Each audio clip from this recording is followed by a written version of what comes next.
Every society invents the failed utopia it deserves. By John Tresch. Now, the integration of the actual and the possible.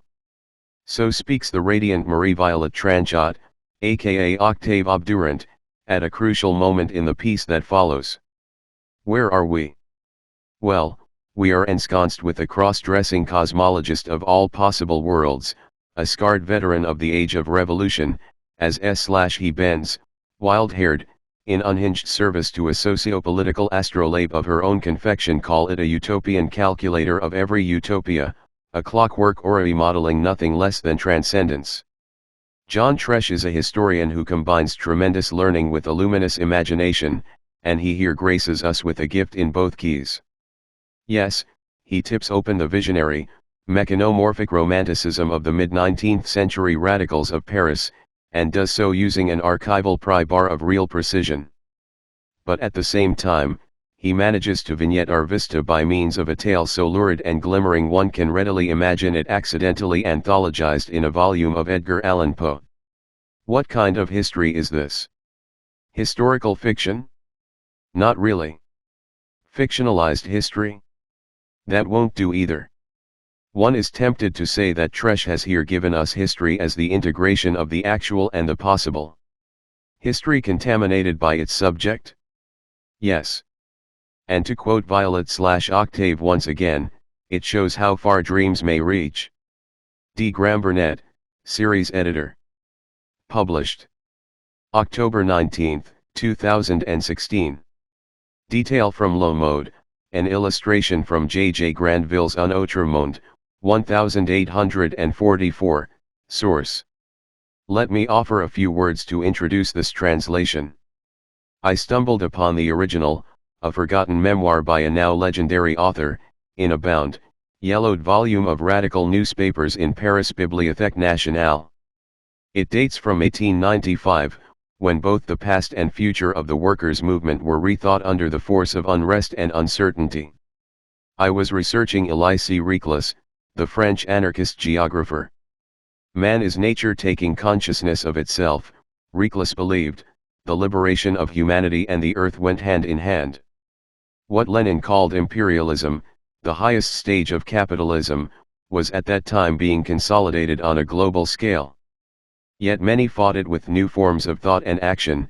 They wanted to redirect the power of new technologies, and their world-spanning reach, away from the usual endpoints of nationalist aggression and imperial subjugation. Elie Reclus was one of those who could see a different future. Our destiny is to reach that state of ideal perfection in which nations no longer need to be under the tutelage of a government or another nation. It is the absence of government, it is anarchy which is the highest expression of order. 1. I was looking for roots and resonances of Reclus science, the tools with which he saw humans helping this more than human destiny along. It seemed this moment from the past was ripe with anticipations and provocations for today, offering examples and other resources for those who struggle to draw new maps of politics, knowledge, nature to remake this crowded globe. I found I had become obsessed with one of Reclus' associates, Louise Michel. Paul Verlaine called her the Red Virgin of Montmartre. She was a school teacher born in 1830, a pen pal of Victor Hugo, and drove an ambulance carriage for the Paris Commune in 1871. Louise Michel was not among the 20,000 who were executed in that uprising. She served 20 months in prison, exiled to New Caledonia in the South Pacific. Amnesty was declared in 1880, she returned to France, increasingly committed to anarchism. Power is cursed, that is why I am an anarchist, was one of her slogans. She was arrested again and again. In prison she wrote books about the social question, including the astounding science fiction novels The Human Microbes and The New Era. Michel lived her last 17 years with a bullet lodged in her skull from an assassination attempt. She also inaugurated the use of the black flag for anarchy. 2. I wish I had invented Louise Michel, but she's too extraordinary to be fictional. In the second half of the 19th century, state repression and censorship made wide-scale political organizing difficult. New means were proposed. Some argued for the propaganda of the deed. In 1891, the anarchist Ravicol set bombs against ministers of public defense, was arrested and executed. In 1893, Auguste Valiant exploded a bomb in the Chamber of Deputies causing minor injuries. President Sidi Carnot was stabbed to death in 1894. A result of these shocking attacks on the ruling elite was Les Lois Scélérates, starting in 1893. These scoundrel laws allowed draconian suppression of civil liberties. The mere mention of violent uprising landed radicals in jail. 1893 was also the year of the death of historian Hippolyte Taine, who had just finished a 3-volume history of France. 2 years later, in 1895, the anarchist journal Le Libertaire, Journal du Mouvement Social, was relaunched, with the assistance of La Bonne Louise. The article I've translated for this essay is from the 3rd issue of Le Libertaire. It's signed by Un Lutius, and would almost certainly have been recognized by contemporaries as the work of Louise Michel. It's entitled, Pour en finir avec l'histoire scélérate le mot d'Octave Obdurant, which I've translated as, Scoundrel History and Utopian Method. Louise Michel pictured at home in her later years, around the time she is presumed to have penned the piece translated below source. Scoundrel History and Utopian Method. Le Libertaire, 3, 1895, presumed Louise Michel. Who among us does not feel the shadow of fear cast by the cowardly laws of these past years? The scoundrel laws terrorize not only those who might commit violence, but anyone who associates with them. They reward those who denounce their brothers and sisters, sowing distrust and ill will. They freeze our hearts and our tongues, by punishing with prison anyone who provokes, praises, or merely seeks to understand those mad acts to which an insane society has driven a few poor souls. Perhaps even these words, here, are enough to summon our new inquisitors. If so, I say, let them come. I know their jail cells, their guards are my comrades and friends. Scoundrel laws, like the scoundrels who created them, must one day lose their power. It is a law of justice and nature. We who know the future, who see with certainty like a memory ahead of us the society of freedom, equality, brotherhood, and sisterhood, we learn such laws from the past, even, at times, from the bourgeois chroniclers behind the walls of the Sorbonne. At the very least, from them we may learn what new tricks they employ. Thus I recently read the 3 volumes of the historian whom they call great, Hippolyte Taine, to learn what lies were being passed off as the official past. Taine sat in a special chair, for the history of the revolution, a monument propped on the grave of the past like a tombstone, to guarantee that such an event will never happen again. This historian is now himself buried, covered in praise. I come not to desecrate his memory, but merely, after so many elegies by those mindless thinkers by the hour, to restore it to its true and laughable scale. Taine tells us that history is an obscure knowledge of a distant past, and that we have nothing to expect from the future. The revolution, this decisive overflowing of the desire for justice and a better life, is denounced as a deception, a struggle for power among upstarts, a monstrosity never to be repeated. Among all Taine's half-truths, fantasies, and idiocies, none is so great as his pretension to science, in which history is always a balance between race, milieu, and moment. He transforms inspired and courageous men and women into dupes of nature and of their fellows. By this he hopes to complete whatever bestialization the rulers of this society have not yet wrought. He has created the equivalent in letters of those villainous acts of legislation. He has written l'histoire scélérate, scoundrel history. It shuts people's mouths and severs their connection to the dreams, sweat, and aspirations of those who struggled before us. Scoundrel history insists on the difference between now and then, the arbitrariness of the new, the fatalism of birth, of rocks, vegetation, and rivers. In the name of science he lashes those who embraced a world more vast than his vanity. Were these his only crimes, I would happily cast his miserable books aside, or in a more generous spirit, wrap fish in them, so that in some small way they might serve life. But I am moved to take up my pen, finally, by his 3rd volume, which blesses the current power as good, just, and in any case inevitable. What spurs me to write is a single citation, a unique if profound mistake. His book discusses the Commune, a glorious moment we remember by its hopes and noble example, laid low but not destroyed.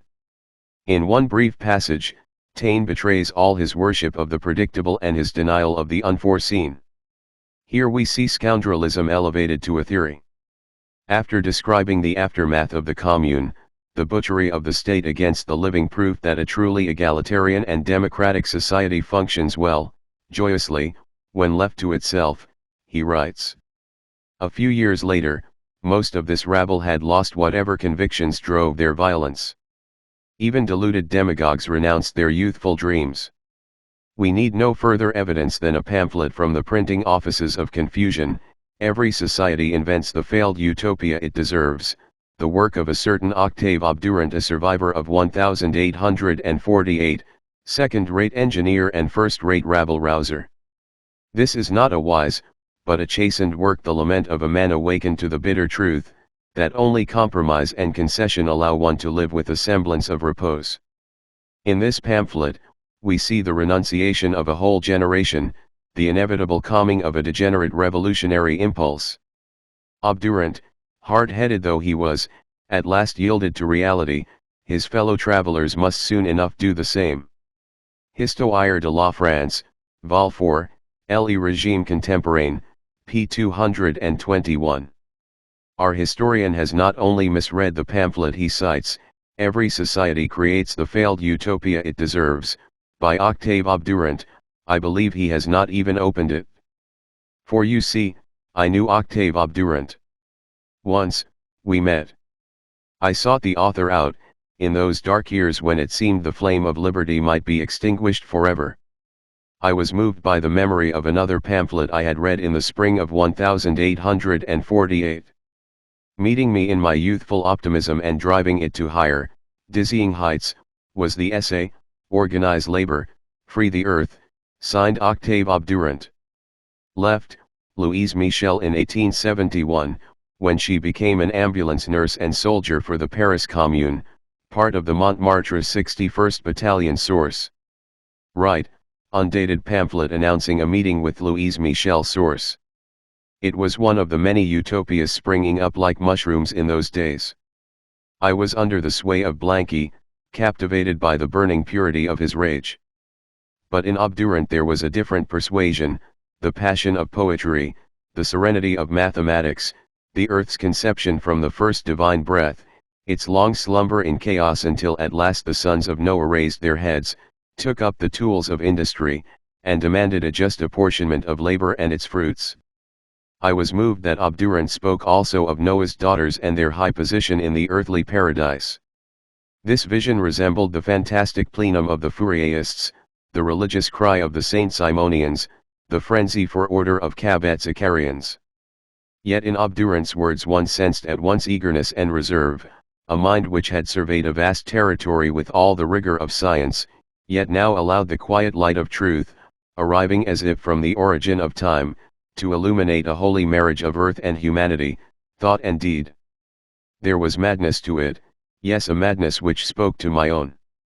I cherished the pamphlet, even after all those utopias burst one by one like fragile bubbles blown by a child. In 1855, unwilling to abandon these honorable dreams of youth, I wrote 2 letters. One to Victor Hugo, the great man who repaid me with a gift I value above any other, his friendship. I wrote also to Octave Obdurant. Asterisk. I had learned that Obdurant still lived in exile, in silence. In Belgium. I wrote a letter, thus, though a child in 48, I had sworn my life to the people, and organize labor, free the earth was a clarion leading a young revolutionary through a hopeless time. I asked if we might meet. 3 months later, a reply came, written on green graph paper in a careful hand. One word, yes, followed by a date a fortnight hence, 15h Précis. I was filled with anticipation on the long train journey from Paris to Brussels. With only moderate difficulty I found the address, a quiet cul-de-sac in a warren of streets not yet ravaged by the projects of destruction in the city's center. I turned the knob which rang a bell, answered by slow, heavy paces. It opened a crack, to a craggy face, peering up at me with suspicion and mockery. I said I had come for Monsieur Obdurant. The old man took in my eager face, poor dress, cracked shoes, frayed shawl, and bonnet, and spoke. Monsieur Obdurant does not exist. He glowered with relish. Baffled by the Sphinx's statement, I brought out my green invitation, unfolded it, showed him the address and signature. With a slight smile he nodded, as if wondering how much of a fool I truly was. He gestured me in, pointing across the courtyard. "Third floor on the left, mademoiselle," he said, reminding me of my youth, my sex, my vulnerability. With growing unease, I mounted the narrow staircase, the ceilings lower with each floor. Before a door on the third, I knocked. A husky voice barked, "Entrés." Through a long, dim hallway, I followed the voice, until I reached a spare, curtained room. One empty chair stood near the entrance. Another, across the darkened space, was occupied by a slender, shadowed figure with erect posture, white hair long and flowing as in the fashion of the 1840s, in an elegant black suit, immaculate linens, a neckcloth of Persian design. A bright gaze set into a finely featured face pierced the gloom. "Sit," the figure commanded. As if under the influence of a powerful magnetizer, I sat without pause. My host spoke sharply, gruffly. "Welcome, mademoiselle. You have come to meet me, no? You wish to learn of my ideas, my thoughts? But should you not first know to whom you speak?" I nodded. The figure straightened. "You wrote to Octave Obdurant. This is the name with which the person before you entered the École Polytechnique.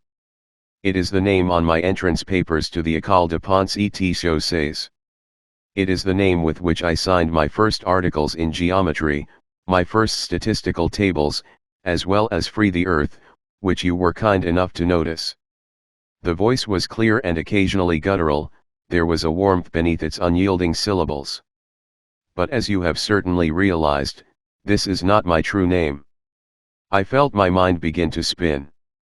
I was unsure of where I was, what I was doing here, in these isolated rooms. I stammered out.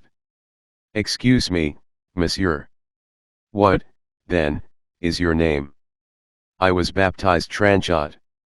Despite the pause which followed, the name meant nothing to me until it was repeated, with its prenames before it. "Marie-Violet Tranchot." I was moved by an emotion of shock and recognition at once. Some part of me had already realized that I was not in the presence of a great man, but rather a great woman, no wizened brother of the struggle, but a sister.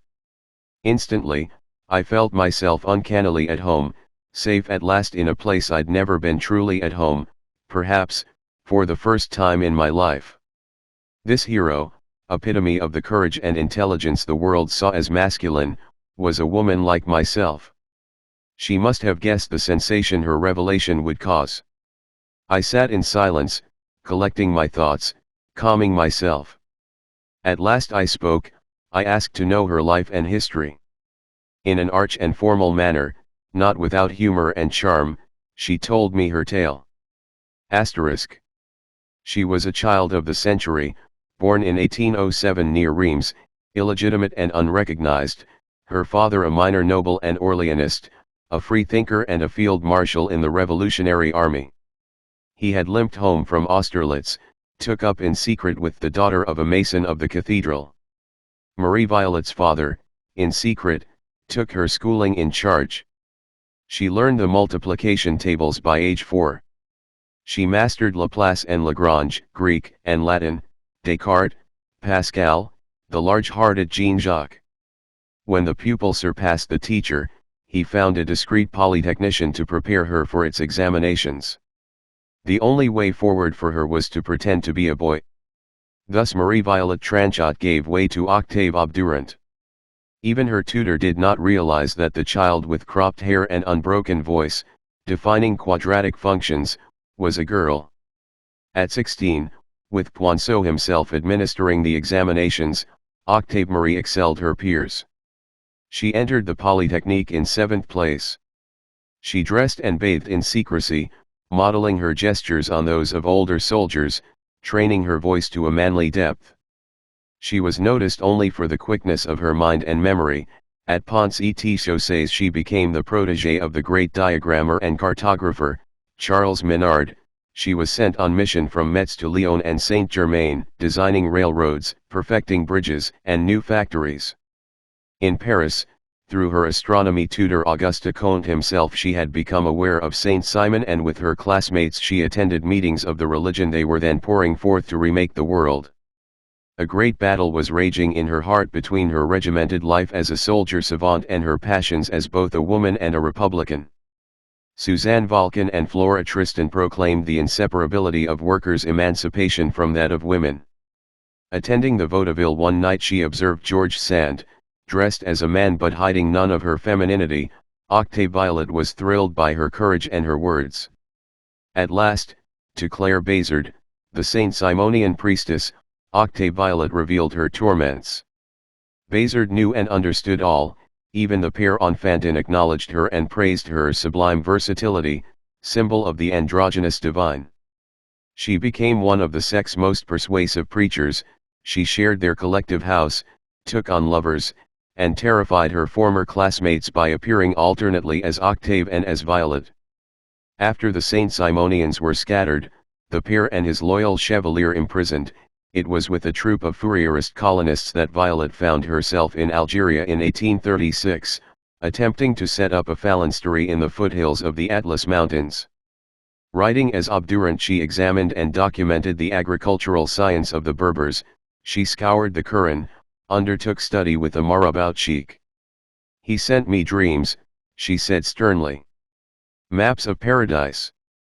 I dared not to ask what bejeweled landscapes and labyrinths she explored with her sheikh.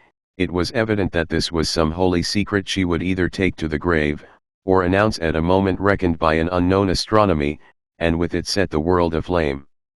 She was back in Paris by the 40s, her engineering expertise always much in demand. She wept at the tomb of mathematician Sophie Germain, protégée of Lagrange and Joseph Fourier. She taught geometry to weavers and broke bread with Republican journalists and polemicists.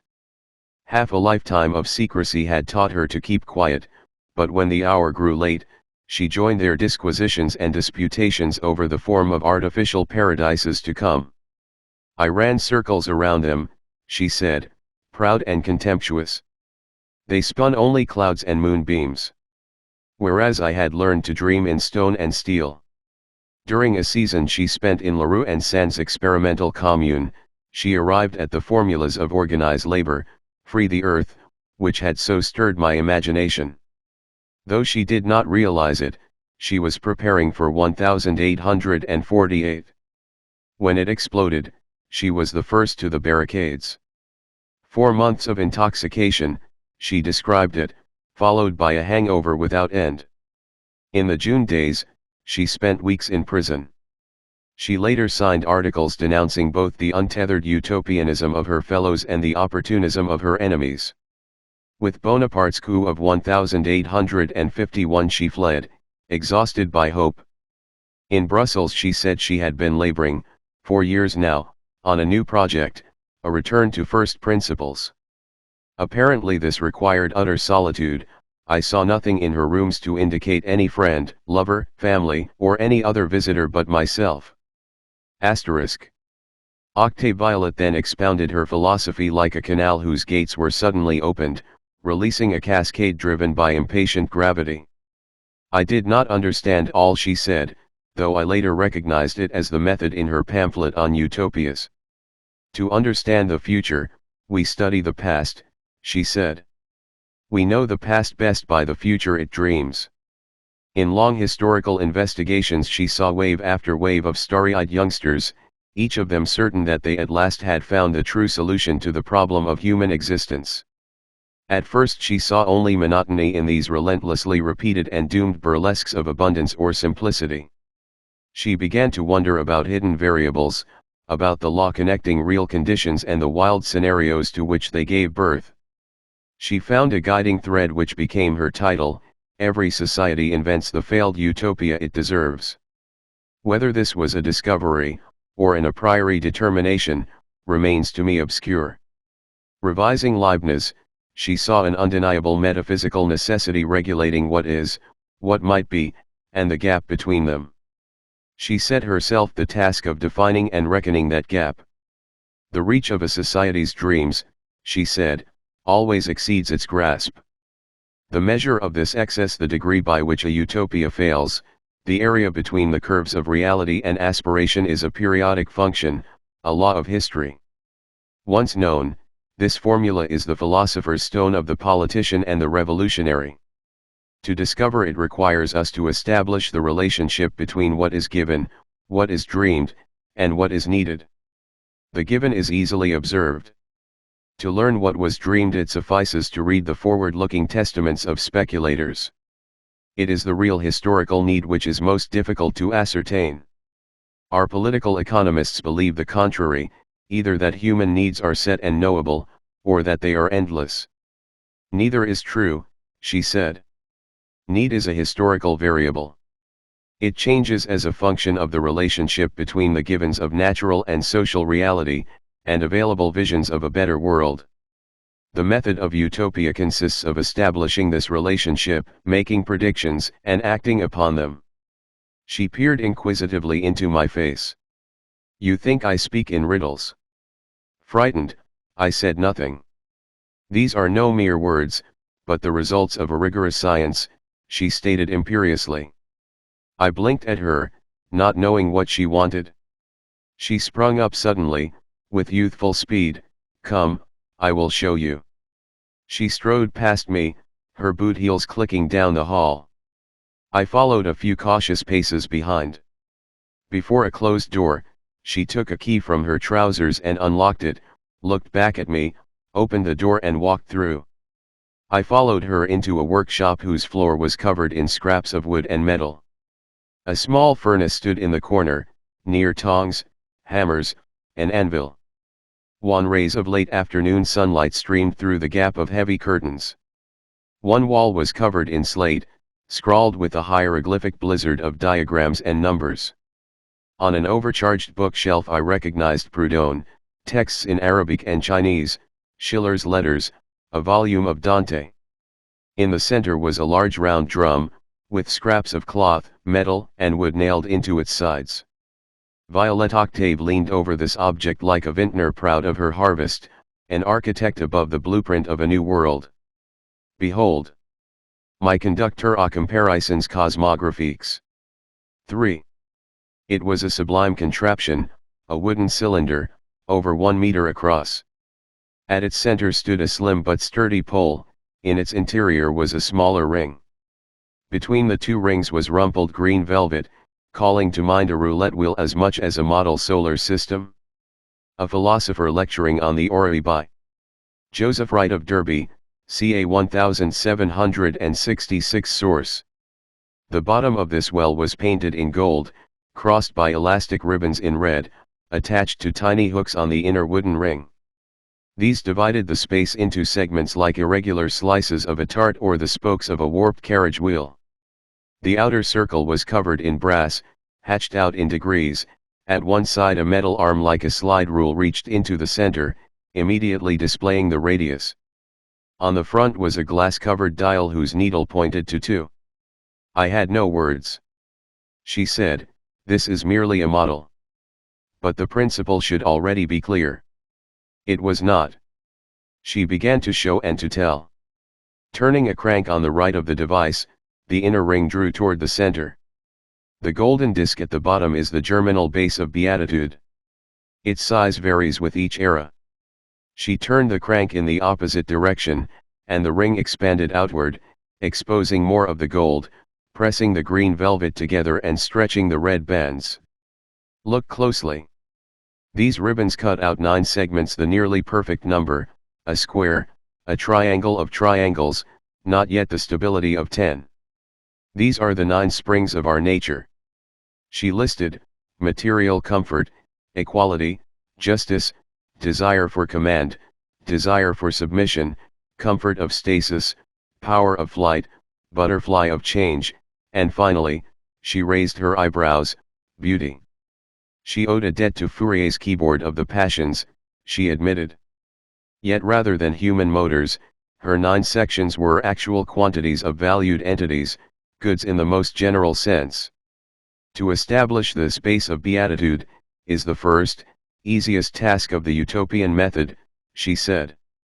Estimates could be derived from evidence in taxation records, agricultural and geological surveys, weather reports, marriage laws, artistic outputs, the state of the sciences and arts, words used in obituaries and their frequency.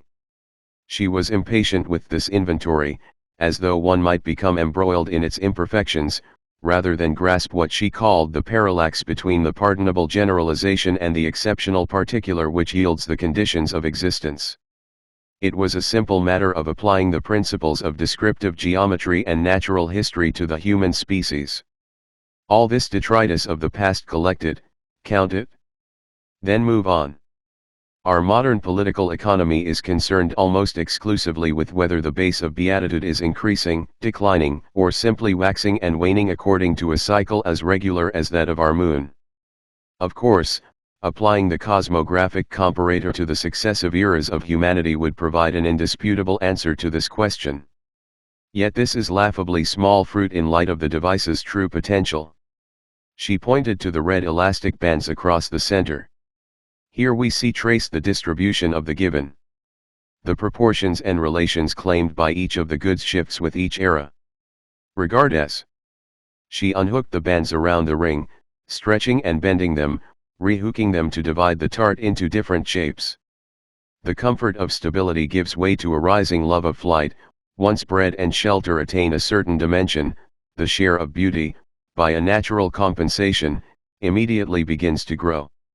With each phrase and new adjustment, the pie pieces shifted. The desire for command expands, drowning out justice, and occluding the sliver of equality. Desire for flight shrinks near to zero, and comfort in stasis threatens to overtake the whole left half. Do you recognize it? She gestured with her chin at the new configuration, waiting for me to answer. I did not. The Empire of China, at the time of Marco Polo. She spoke in professorial tones. Now we can at last truly see, with an exactitude unimagined by the statisticians, the provisions of earth, social order, and human happiness across history. I saw she expected me to nod. I did, though without comprehension. But the cosmographic comparator comes into its own when we add the final piece. I cannot tell you the sweat and pain this cost me. She turned to open a curtain behind her, letting in rays of thick golden sunlight and revealing a wide cabinet out of which she lifted a bulky, lustrous metal object, and heaved it forward for my inspection. It was a round metal grill, a disc raised at its center like a cymbal, woven of multiple strips of brass in various widths and lengths. This is the speculative crown, the utopian umbrella. With a grunt, brushing aside my gesture of assistance, she balanced it on top of the spike at the center, and spun it around several times. It slowly lowered itself until it stopped, lodged snugly in place. It covered the cylinder below it, like an awning with gaps, showing the pattern of gold and red beneath. Reaching to grasp a knob, one at the crown's center and one at its edge, Octave Violet said, the umbrella can be adjusted to render any possible inventory of society's goods. This concrete utopia reflects, with modification, the germinal base, the pattern of goods below. Its first decisive variable is the distribution of the possible. She loosened the screw at the top, letting the metal bands slide together and apart, closing and opening gaps which wove into stars, spirals, compass roses, fleurs de lis, in undulating, mesmerizing forms. She snapped her fingers, waking me from my reverie. The second variable is the diameter. It shows how far dreams may reach. With a twist of the knob on the edge, the disc flared out from the center, twisting in the other direction, it drew inward. By comparing this distance to that of the germinal base below, we get the age's disgruntlement index 4. She gave a quick inspection, murmuring, "And now to calibrate." Below the dial, she pressed a button, the needle dropped to 0. Now, the integration of the actual and the possible. Opening a divided drawer, she selected out a number of purple elastic bands, with hooks on either end. She laid them out on the palm of her hand, like fishing lures. The compensation vectors. Kneeling, reaching under the crown like a piano tuner, she latched the purple bands onto hooks hidden beneath the umbrella, then looped them, one by one, at precise locations on the red elastic bands. Watch the dial. Its needle rose minutely with each strand she added. It measures the tension between the germinal base and the distribution of the total force on the system. She hooked the last into place, plucked out a high, clear note. This gives us the plausibility factor. From 1 to 10, 10 is inevitable, 7 means nothing to lose, 5 is possibly maybe, 4 probably not, 3 snowballs chance, 2 bazonkers, down to 1 abso-fucking-lutely never on your life. The number is the integration of actual conditions with people's hungry imaginings, and the tension between them. It tells us how fast, and with what violence, a given utopian design is destined to fail. A rigorously demonstrated function relates the plausibility coefficient, the germinal base, and the disgruntlement index. From it, we obtain the historical need for any moment. Her voice was rising in volume, her gestures growing more agitated. Performing this same operation for successive eras and the incomplete utopias they generate, in a principle of sufficient unreason, we line up a series of values, ascending and descending. We can then trace the vector of historical need and the vector of realizability from one era to the next. The relation between these functions, ascending and descending, allows us to analyze, at any moment in the past, present, or future, which utopia has the greatest likelihood of failure at any given moment. The point at which these curves cross is the moment in which to act. This is the goal toward which all the philosophers have striven. These curves are nothing less than the signature of God and nature, written across the ages, from the first imprinted fiat to the final apocalyptic flourish. You see. She spoke impatiently, breathing fast, her face beginning to glow with both her own agitation and the late sunlight of the setting sun streaming through the curtains cracked open behind her. Ashamed in the face of this profound learning to feel myself such a poor pupil, I ventured a simple request. Perhaps if you gave an example. An example? She stared as if possessed. You want an example? Arms outstretched, as if to dive into her machine, she cried, I will give you the past 2,000 years for example. Untitled illustration, showing a juggler of worlds, from J. Granville's Un Autre Monde, 1844, source. She turned the crank, with a shriek that made me shudder, the inner ring contracted, leaving only a small golden disc. She wrung the red bands and adjusted the spokes. Her hands were a blur as she pointed out proportions. This, you recognize, is ancient Greece. A rough land with simple satisfactions. A relatively equal distribution, haunted by material scarcity, political instability, the deadly constriction of slavery. She twisted the umbrella into a small, tight form. Now here is the first dream of golden ages in Pindar and Virgil, looking backwards in escapism to livestock born tame, to crops that needed no coaxing. She strummed the bands, pointed to the dial, now at 3. Childish compensation for the pains of agriculture. She adjusted again, expanded the golden disc, reshaped the umbrella until a triangle appeared. Pointing out new figures she rattled off, iron, colonial expansion, democratic experiments, the knots of the helots. The speculative crown, of course, is Plato's Republic, his caste system, sprung up from the Peloponnesian Wars. As an ineluctable necessity this vision of Spartan austerity emerged, justifying in an ideal order behind the world. The birth of mathematics and political fantasy, in a single gesture. She adjusted the radius below and the metal shade above. With a practiced hand, she again reworked the pattern of bindings. Rome. Harmony of law. Roads. Grain. Straining under excessive expansion. She flicked the umbrella, which whirled until it stopped in the form of a rose. Now, the kingdom of God, Jesus of Nazareth. You see the coefficient, nearing 1? Almost as if that was the whole point, to thrust the promised land of the Hebrews into the eternal beyond. Look at this disgruntlement index. Off the chart. No going back after this. The gap between hic et nunc and the unattainable. Setting humans running, and with what unholy tension. Toward the horizon of an unreachable plane. Eyes flashing, she cranked the walls in closer, thinned out the profile of the crown. And now, Augustine city of God, hovering above the slack uncertainties of the late empire, the spent energy of past glories, a decadent nobility and an implausible polytheism, now rest wrung with the longing for a simple solution. An endless mortal pilgrimage rewarded with the only true eternal city, one outside the world. Again she twisted screws, hooked and unhooked. A shrinking, now, of the givens, the long dark ages, and here, in the overextended fantasies of the land of cock and maize Kelgrogny. The projection of vast hunger and want, fill my belly and I want for nothing. To harmonic twangs, she returned. Now note, one by one, the utopias drawn up under the strain of the monastic orders. Here Benedict, now loosened into the tender joys of Francis. Something is stirring in these monasteries where utopia and reality live in such proximity. The base of beatitude becomes itself a utopia.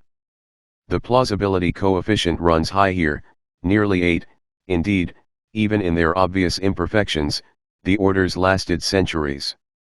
She plunged, again, beneath the umbrella, broken red bands sprung out of the tub as she grasped across the table next to her for replacements.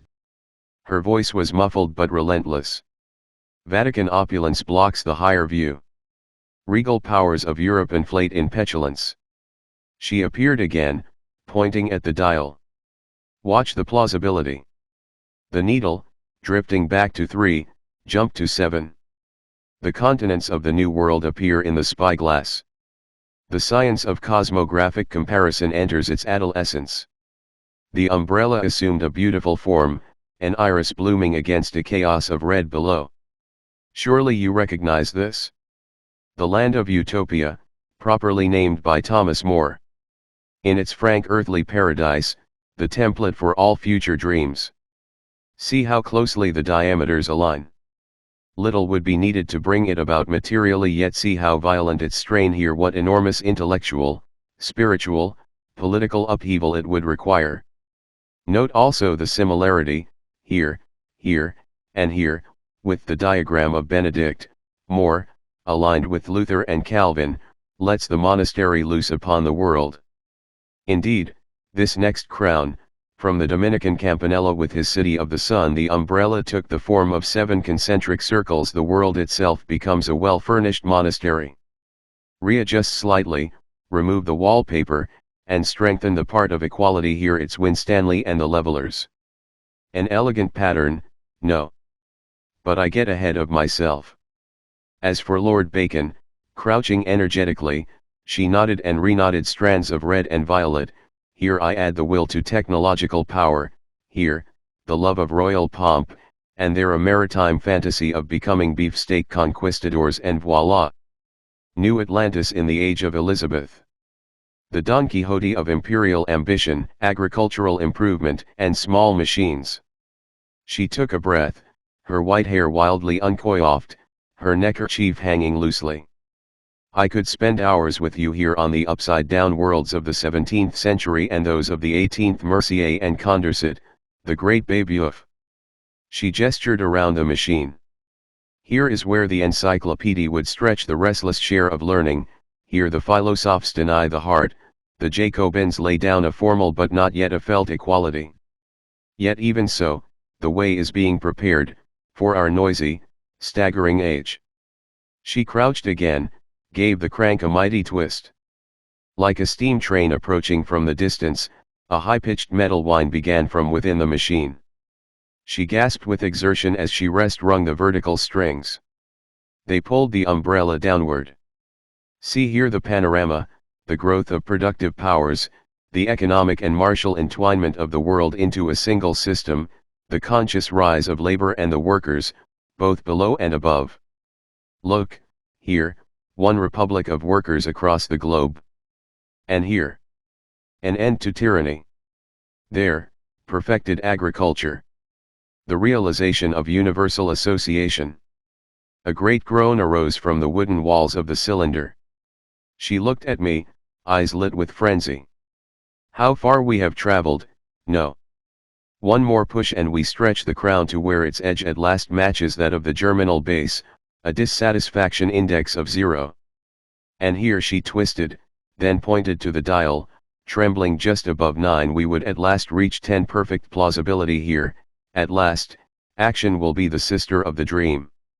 She was gripped with a steely intensity. One last step remains.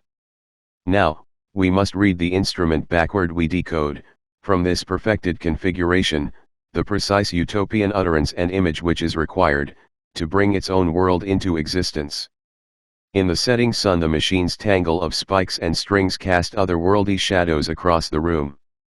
Looking proudly into my eyes, she said, "It was all so simple, once I saw." My admiration had turned first to awe, and now to terror. The sage before me, digging in the mines of the past, climbing the fairytale turrets of the future, had lost her foothold in the present. The metal shriek grew louder with a sound like a bursting spring.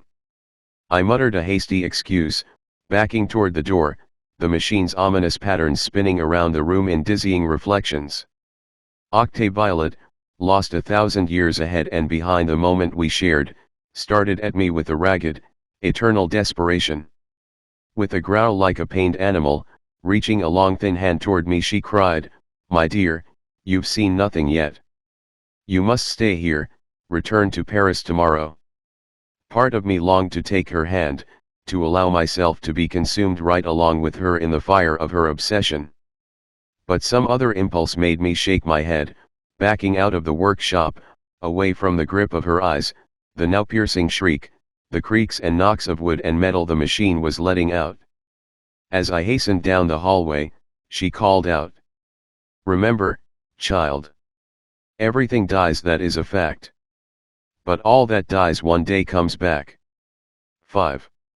I hurried through the door, singed by the fire of certainty which possessed her, like that mad alchemist who returned from his glimpse of the absolute unable to report what he'd seen. I stepped quickly down the staircase, past the room of the porter in which a single candle flickered. I hurried out into the street, into the familiar darkness of the 19th century.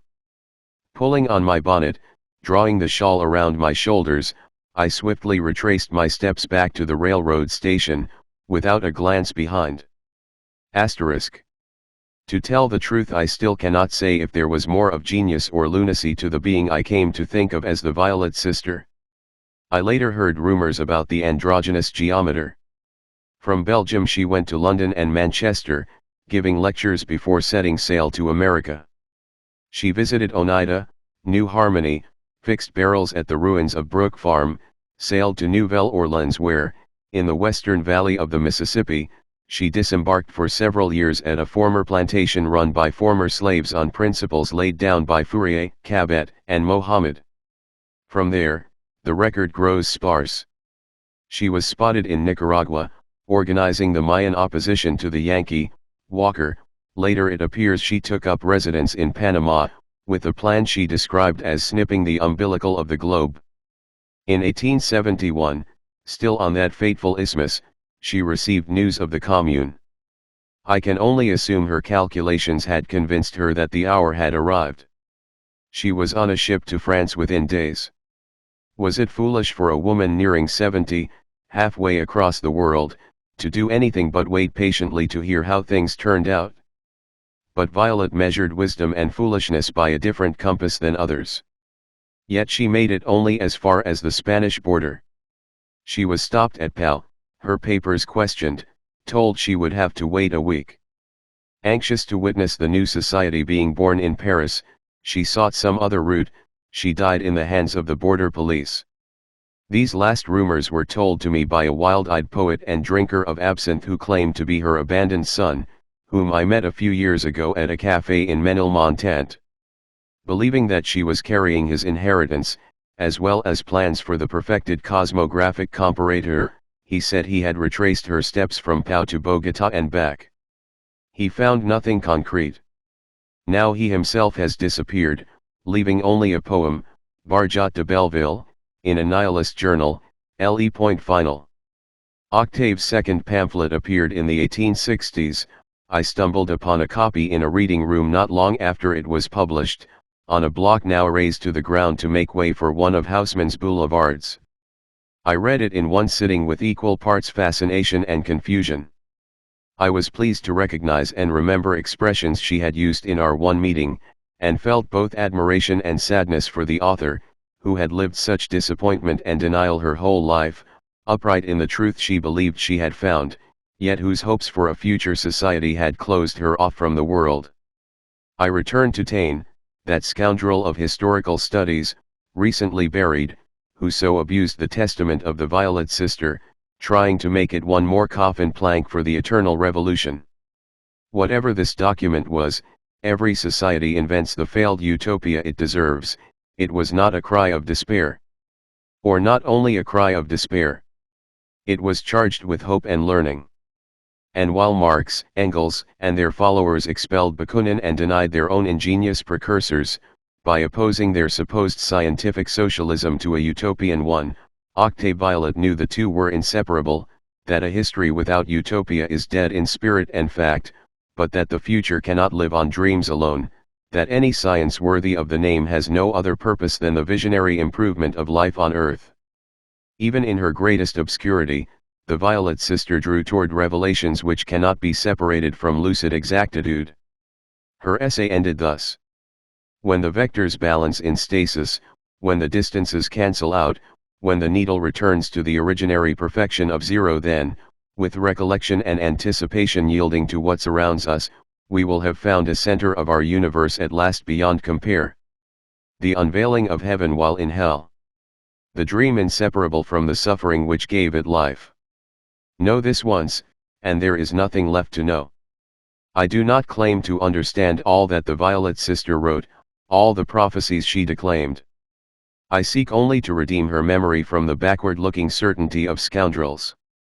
I wish for the world to see her as I knew her once, and I dare to hope, even as my own star dims, that her history may be one more beacon leading us forward, to the bright future we must see ahead. Unlutius, 1895.